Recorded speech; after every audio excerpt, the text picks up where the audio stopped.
de l'été, grâce à vous Sophie, nous allons partir à la rencontre de la jeune garde française. Et ce matin, vous allez mettre à l'honneur un jeune styliste. On peut même dire un prodige, parce que je crois qu'il il a 29 ans, il me semble. Ouais. Il s'appelle Simon Porte-Jacquemus. Et donc, il fête déjà le 10e anniversaire de sa marque, de sa griffe. Il a commencé à 19 ans, garçon. Il a commencé à 19 ans. Et ce qui est magnifique, c'est qu'il ne vient pas du sérail, justement. Parce que des fois, on a tendance à se dire, bon, vous êtes styliste, ok, les parents étaient peut-être un peu là, ou on vient d'une famille de stylistes. Eh bien, ce n'est pas du tout son cas.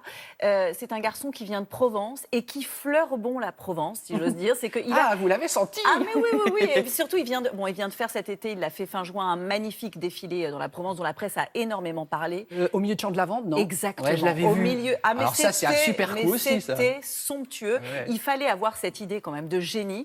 Du coup, il a déplacé énormément de monde. Les stars américaines adorent ses créations. Et en fait, il a un truc, c'est qu'il est extrêmement simple, sympathique, solaire. Je vous entendais fredonner au soleil là tout à l'heure. Eh bien, il est un peu comme ça. Et puis, il vous dit tout de go, moi, voilà, je fais des habits, mais ce que je veux avant tout, c'est être heureux. C'est quand même particulier. Alors, ça donnera aujourd'hui certainement des idées à tous les gens qui souhaitent entreprendre. C'est vraiment un message très optimiste. Lui, il venait d'une famille d'agriculteurs. Et en fait, sa maman est décédée quand il avait 18 ans. Il en parle régulièrement dans des interviews.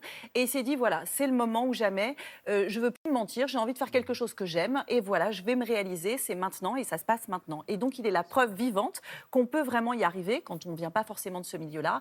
Il a eu évidemment de très bonnes idées. Il savait bien utiliser les réseaux sociaux. Il est suivi par des influenceuses. Voilà, les gens tout de suite ont adhéré en fait à son histoire.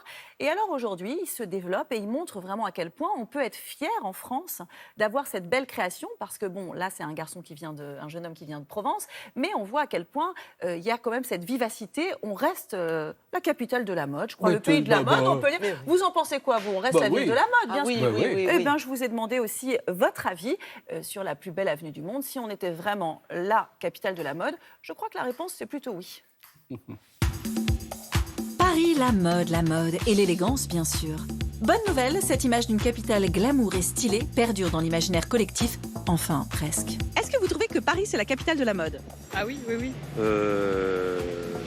Pourquoi pas? Bah oui, bien sûr. C'est une des raisons pourquoi je suis ici. On adore la mode. Les gens sont très libres ici. Ils portent ce qu'ils veulent. Bien sûr, c'est évident. Non. Ah. Pourquoi? Parce que les Français sont toujours habillés en gris, en noir, et c'est pas du tout dont pas envie de les voir. Mais non, Natacha, on a très envie de voir notre jeune création française, ici comme ailleurs. Rencontre avec un créateur qui ressuscite charme et couleurs provençales et une esthétique très française. C'est quoi votre univers? C'est quoi l'univers de Simon Porte-Jacquemus? C'est un univers assez franco-français de base. Quand j'ai créé ma marque, c'était l'envie de raconter des collections très inspirées par le cinéma. Le générique du mépris avec la femme, l'homme, l'Italie, ça a été un truc hyper marquant pour moi. J'essaye pas de reprendre des silhouettes, elles sont d'une époque qui sont pas la mienne, mais elles me fascinent.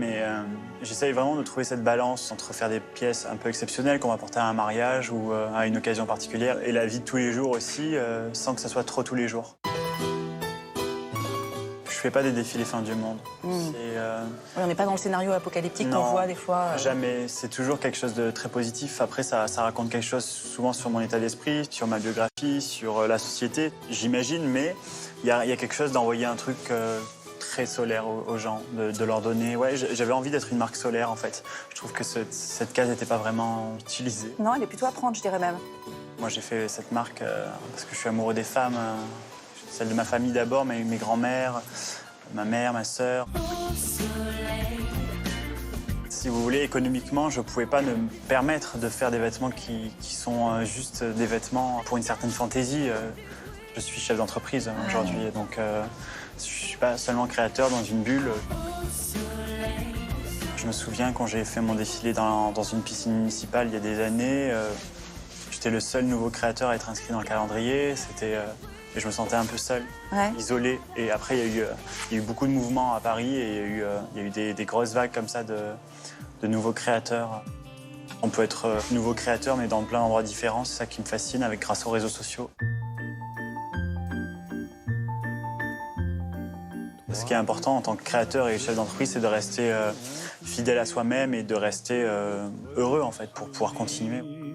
Épanoui, donc créatif, un modèle qui nous charme pour des tenues qui nous subliment. Mais si en plus on termine avec Yves Montand, alors Oh là là. avec Isabelle, on adore ce style, vraiment. Alors c'est vraiment, non seulement c'est très beau, mais c'est très accessible. Et je voudrais juste dire un mot, c'est la première fois qu'il nous ouvre ses portes, donc c'était assez exclusif, puisque ce sont ces tout nouveaux bureaux qui sont magnifiques. Merci à lui, Simon Porte-Jacquemus.